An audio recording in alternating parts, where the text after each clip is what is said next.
got something to tell me. And then there's just times of just sitting there in the quiet, not thinking of anything. And sometimes I fall asleep and I wake up feeling loved by God. Mm-hmm. So it depends on kind of the circumstance. So you don't have a problem staying awake at 2 in the morning. You get up and you spend time with God, and you're not. And then I go back and go to sleep, yeah. Whenever you get sleepy, you go back to sleep. Mm-hmm. Does it wake up your wife? Is her sleep messed up because of you and the dog, or does she sleep through all this? Or? Most of the time she sleeps through all of it. That's thankfully. a gift. Yeah, it is. Yeah. That's cool. Yeah. Nancy. Yo, our Scottish friend with the sweater. Yes, good to see you, Nancy. Yeah. How did you know she was? We go way back. Yeah, the sheep, my sheep hear my voice. Right? Yeah, there you go. When I get quiet before the Lord, a lot of times a scripture will come, be still and know that I am God.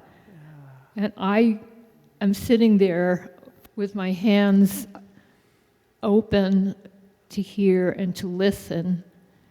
And then there's this little nudge from the Spirit that will say, okay. And my pet name that the Lord's given me is Dear One.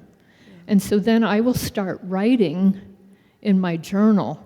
Do you have times when you're writing because you're hearing directly and He's giving you things to say? Yeah, I'd say sometimes I do journal, and journal is a beautiful practice, but I don't know, I've kind of been, and again, I think journaling, I mean, like, our friend and Pastor Alex here, his journal is full, like, definitely journal, but for me, it's more of been, I'm really trying to think of when Jesus calls his disciples friends. Oh, it's in John 15. You didn't know that? Thank you, Alex, yes. Any other questions? Yeah, exactly. Right. When Jesus calls his disciples friends, and I've really been trying to approach it as God is, of course, God of the universe, awe and mighty, and to be able to approach him and be with him is an act of his grace through his Spirit. But what does it look like to actually sit with God as a friend? And that's what I've... Yeah, right? It's wonderful. And I think for me, there's some things where it's, okay, I need to write this down. This is important. But often it's just like, when I hang out with Alex, who's a friend, I'm not trying to write down what he's saying. I'm just trying to enjoy his presence. And that's been, I think coming from me is like deeply, like, my mind's always racing and trying to be intellectual. To just sit down and be content in the presence of God is what I need. And maybe I'll get back to journaling in the future. And again, like, things ebb and flow. But right now, it's just trying to like sit in the friendship with God. Yeah. Okay. Okay, Lord, what did you say? Or I'll ask him a question, and then I'll get the answer. So, I mean, I'm writing it, so then there's a dialogue that's going on. Yeah, I mean, Alex, this may be, I'm not trying to ask you a question to dodge anything. I'm just trying to ask a question. You're a Dallas Willard dude. Like, what would Dallas Willard say? Hearing God is a book that he wrote. Like, what does hearing God look like? And I think that could be helpful to this conversation, too. Well, one of the things I think of is he talks about, I think it's a King James interpretation. I don't remember where the passage is, but he talks about the lamp being lit. And just having the burning presence of God inside of you and just being aware of that all the time. And he talks a lot, too, about about how God doesn't want us to just be obedient robots, but he wants us to be responsible agents who are fully given to him, but that he wants us to decide. And so a lot of the times, I think the question isn't, God, what do you want me to do? The question is, are you fully mine? And what do you want to do? Yeah. And that's the part of that particular book that hit me is God actually wants us to lead the way, but fully giving ourselves over to him, repenting for our sin, that kind of a thing. Yeah. Well, it's like what Thomas Merton says of God is a God of consent, not coercion. He will not drag us kicking and screaming to become like Jesus, right? It has to be we allow him to and say, Lord, I'm ready. Let's do this. Yeah. So like that idea. Yeah. I know it definitely involves peace and joy and delight and things like that. I know when I'm in his presence because those are the things that I'm feeling. I have to share an experience that I had just this week. I had an experience where this woman came into my office, and I was in the middle of like 3 or 4 different things at once, and she was definitely psychotic, And she was known to me to be almost psychotic before, but she had transformed into totally psychotic and came into my office. And I did not know how to deal with that. I swear, I didn't know. And then I thought, you know what? I went in my office and I shut the door and I said, pray, tell me what to do. And just as I finished that prayer, I heard her in the other room say, I'm hungry, somebody better take me to lunch. And it dawned on me, go get her $20 and give it to her. She's living, on like in that lifestyle where she's here to put the touch on you and to let her do it. But she was gone, and I couldn't follow her out and take care of her after that. Yeah. But I just, when I asked that question, I heard that voice from that woman, and it just seemed to me like very coincidental, if you want to use that term. Just thought I'd share that. No, that's beautiful. And to quote Dallas Willard, back is with the Dallas Willard expert here. Dallas Willard says the rule of the kingdom of God is asking. I mean, Jesus all throughout. I mean, let's just take the Sermon on the Mount. Like, ask and it will be given to you.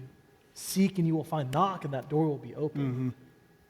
It's an interesting interaction. You're asking God what He wants, and then you hear her, and so now there's a triangle going on where God seems to be responding through her, and that's developing your intimacy with God. Yeah, give her some money. John. Discuss or talk generally about the contemplative spirit, suffering, and unanswered prayer. Yeah. John, thank you. That's a really good question. The contemplative spirit is one that is peaceful, is the hope, right? Jesus and John, where he's giving the upper room discourse, says, the thing I leave you with is peace. And yet we all have experienced prayers that have gone unanswered. Like good prayers. Like prayers for those that we love. Not like, hey, Lord, can I get a Porsche? But like, Lord, this person's sick and they don't get healed. Or when God has promised something and you believe that you've interacted with Him and He's promised something, but it's not yet happening. It's not actualized. It's not real, right? And this is where I think the contemplative lifestyle or this contemplative stream offers something that we need in the church right now, and it's a place for deep lament and wrestling with God. As you guys, if you read in this chapter of Living Streams, it talks about this guy whose name is Anthony, Anthony, who goes out in the desert. And he's there for 20 years, in his words, fighting demons, which is like so metal. Like, that's so sick. And then he comes back, and someone asks him, do you still fight demons? Or do you still wrestle with demons? And he goes, no. Now I wrestle with God.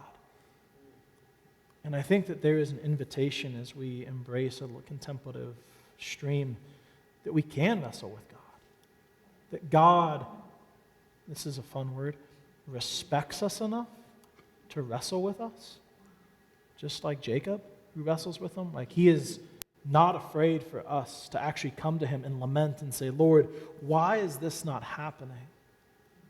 And can we actually wrestle and duke this out? Because I don't understand, and I know that you're good. I know that you love me, but right now this person that I have is in pain, or this situation is just a mess, or I don't know what to do with my kids or grandkids. There's not a relationship. What's happened here? And we can actually go to God and contend with God because He actually loves us. If He didn't love us, then He wouldn't wrestle with us. And He respects us enough to actually come and wrestle with us. Yeah. It is weird how the Jewish tradition is wrestling with God and complaining. And I was just reading a Brueggemann book talking about Ezekiel, how Ezekiel was fighting with God all the time and fighting with people at the same time, and how he fulfilled his call. But it does seem like